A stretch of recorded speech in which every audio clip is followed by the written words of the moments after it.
লক্ষ্মীপুরে বন্যার পানি কমতে শুরু করলো, মানুষের দুর্ভোগ বেড়েছে। জেলার বিভিন্ন স্থানে ইতিমধ্যে পানি কমতে শুরু করেছে। পাশাপাশি মানুষ এখনও পানি কমার কারণে মানুষ এখনও ঘরবাড়িতে উঠতে পারছে না। সরকারি বেসরকারি উদ্যোগে ত্রাণ সহায়তা, খাদ্য সহায়তা দিলেও তা প্রয়োজনের তুলনা অপ্রতুল। স্থানীয়রা জানিয়েছেন, সুষম বন্টন এবং তৃণমূল পর্যায়ে, প্রান্তিক পর্যায়ে আপনার ত্রাণ পৌঁছানো সম্ভব হচ্ছে না। স্বেচ্ছাসেবীরা রাত দিন পরিশ্রম করে যাচ্ছেন। এতে করে সমন্বয়হীনতার কারণে যথাযথ স্থানে ত্রাণ পৌঁছছে না।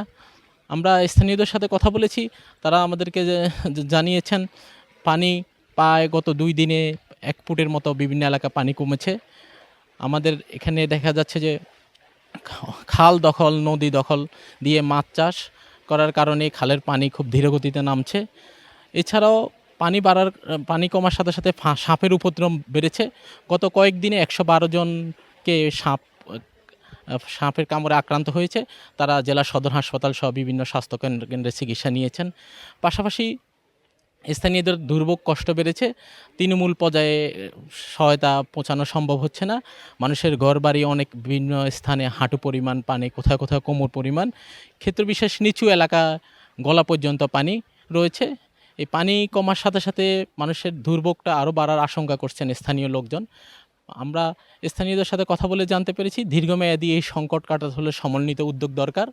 প্রশাসন থেকেও ইতিমধ্যে তৃণমূল পর্যায়ে জেলা প্রশাসন, পুলিশ প্রশাসন, সেনাবাহিনী সহ শুকনো খাবার বিতরণ করছেন, খাদ্য সহায়তা দিচ্ছেন। সরকারি বেসরকারি বিভিন্ন ব্যক্তি এবং সংস্থা, ব্যক্তি উদ্যোগে এবং অনেকেই বিভিন্ন সংগঠনের পক্ষ থেকে ত্রাণ সহায়তা দিচ্ছেন।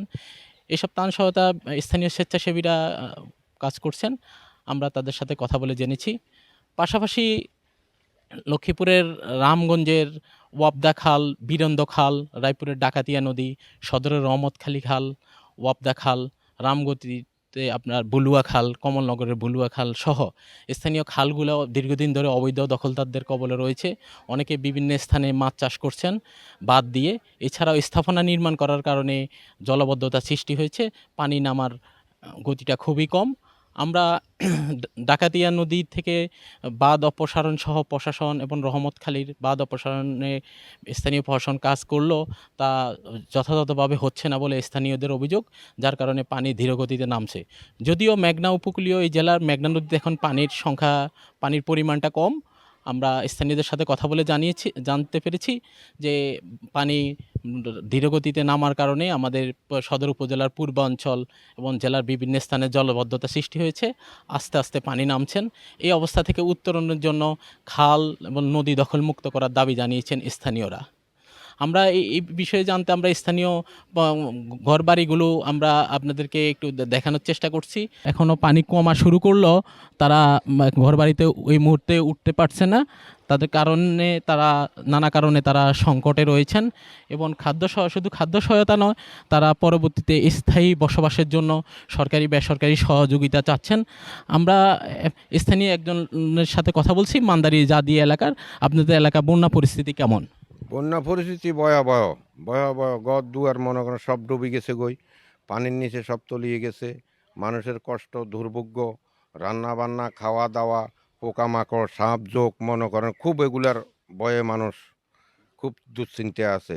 বাড়িঘর দুয়ার থেকে মনে করেন আসতে পারে না, যাইতে পারে না, খুব সমস্যায় আছে মানুষ।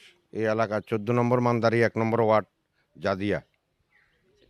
কি কারণে আপনি বিগত দিনের চেয়ে এবার পানি বেশি এখানে? এবার পানি বেশি, নদী নালা খাল বিল সব মানুষ মাছের চাষ করে, বান্দি মনে করেন জায়গায় জায়গায় মাছের চাষ করে রাখে, জাল ফাতি রাখে। এই জন্য পানিগুলা মনে করেন ওয়াবদারদের নামতে পারতেছে না।